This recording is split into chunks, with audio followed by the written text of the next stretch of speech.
let them feel the balance. And all of a sudden, they've just done something very, very positive, is that they're sitting up on a motorcycle. They're actually balancing. So from there, we can show them how to use their eyes. We can walk in front of the rider, and while they're using their eyes and using up, the rider can look, he can change direction, goes off a little balance there. He can put his foot down on the wings. The wings are his new floor. The wings are the new ground plane. So he can catch themselves, right themselves up without that falling over. I think most of us agree that when someone falls over on a motorcycle, you know, there's sometimes an injury, there's usually a little bit of damage to the bike. And we tried to solve that, and I think we've come up with a really bright solution. So from there, we go into clutch control. You know, that center of friction, how to use the clutch, how to get it started. With so many new riders, you know, they'll try to learn how to use the clutch and they'll stall it.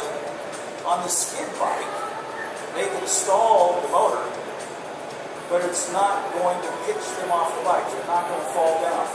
With the wings, what we have done is that we control them with hydraulic struts, so we slow down the fall. The wings are totally adjustable from the straight up angle all the way down to 45 degrees. This one we've adjusted to about 38 degrees. And I'll have our model Alan go ahead and put his feet on the pegs. And if you would fall over to the right, that's as far as it goes. And we broke the stick.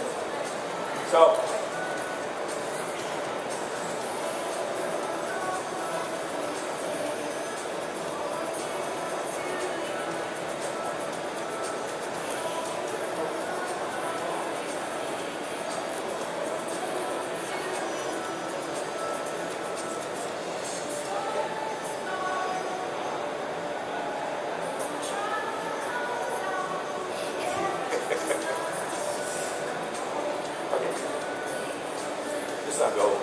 go in this direction.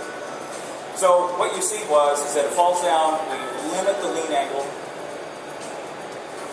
we keep the rider, and actually what we call it is, it's the crash without the rash. The rider makes a mistake, and instead of falling to the ground, or instead of having the bike fall on them, the bike catches them. When it goes over to a specific lean angle, the motor turns off, and so then they've got to right the bike up again, hit the reset button, and then they can go on and go back through that exercise again. The other feature we have with this bike is with the electronic control panel that we have on the dash, is that we can raise the front wheel from the ground to decrease the coefficient of friction, so we can lower the speed at which skids could occur. So we mentioned that our primary design, our primary goal for this was a braking bike.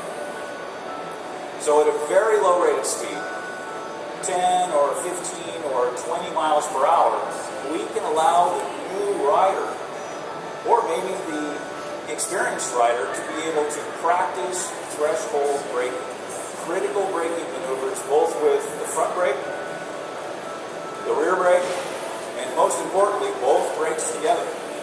Our experience that we've had so far is that there's so many riders out there that not only have experience, you know, they've had years of experience, but they either use the front brake or they use the rear brake. But we're finding there's not a lot of people that use both brakes. And both brakes are critical for bringing a motorcycle to a stop safely.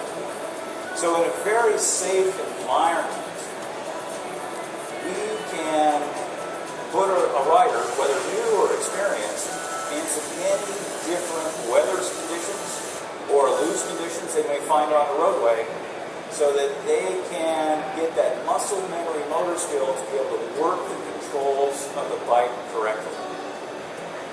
It's something that the riders that have been on the bike so far this year, they say that for a braking bike, this is phenomenal, because at a very low rate of speed, they can learn how to critically use the brakes correctly.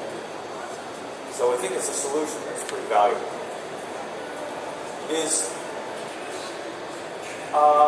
as far as production is concerned.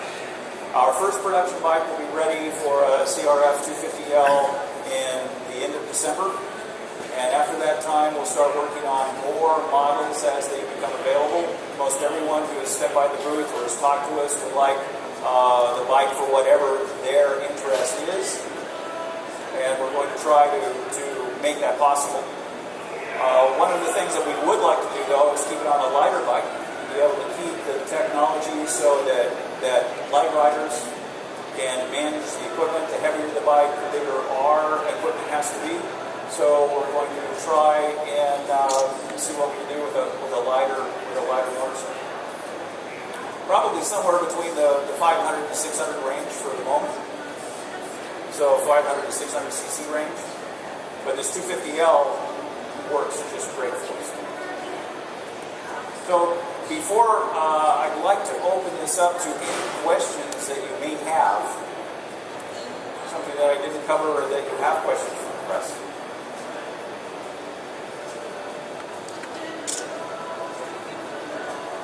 Sorry? We've got an electric ram built on a hinged dolly. And so we can raise and lower the wheel from the ground. We had to work, there was quite a bit of engineering to be able to make it as realistic as possible. As we lift the wheel from the ground, we not only have to work with brake and trail and turning radius, so we want to be able to, and we've worked in trying to keep the tire in contact with the ground through that whole range. You know, it's pretty different.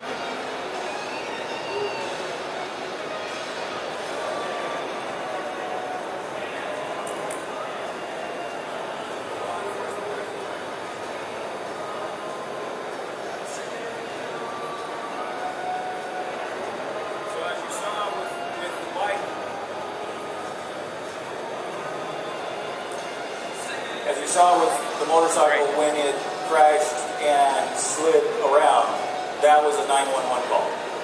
That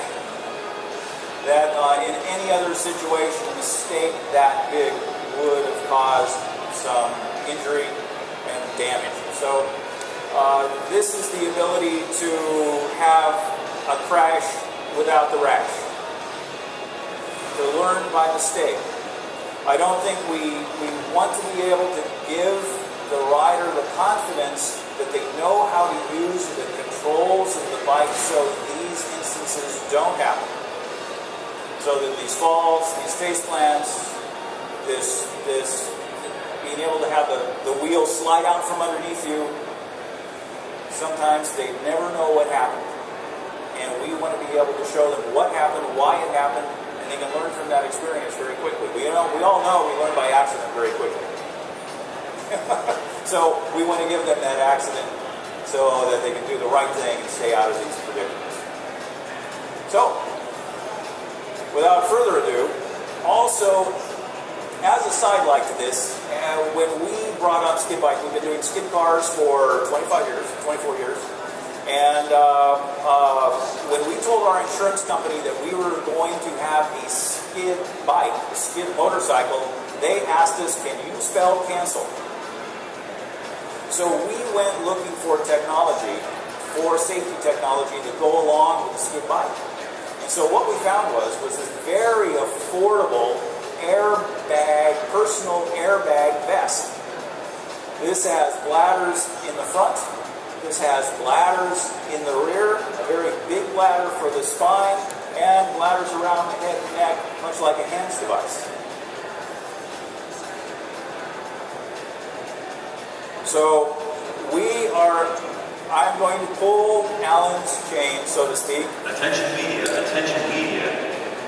Head back to the media hub in 4 minutes for Massimo Motor, introduction of the latest features of UTV products.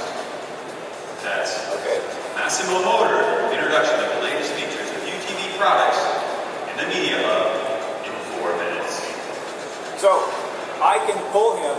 This doesn't happen very easily. So you're just not going to get off the bike and it's going to pop off. It's all reusable. You can repack these bladders. The CO2 cartridge is only $22 if you do make a mistake. But So I have to pull this at over 60 psi, so I'm going to have to give it a good yank. And this, it deploys in 0.24 seconds, and this is really tough. Oh, I love doing it. For us, at a price point under $500 retail, we think that this is the kind of safety technology that really fits with what we do.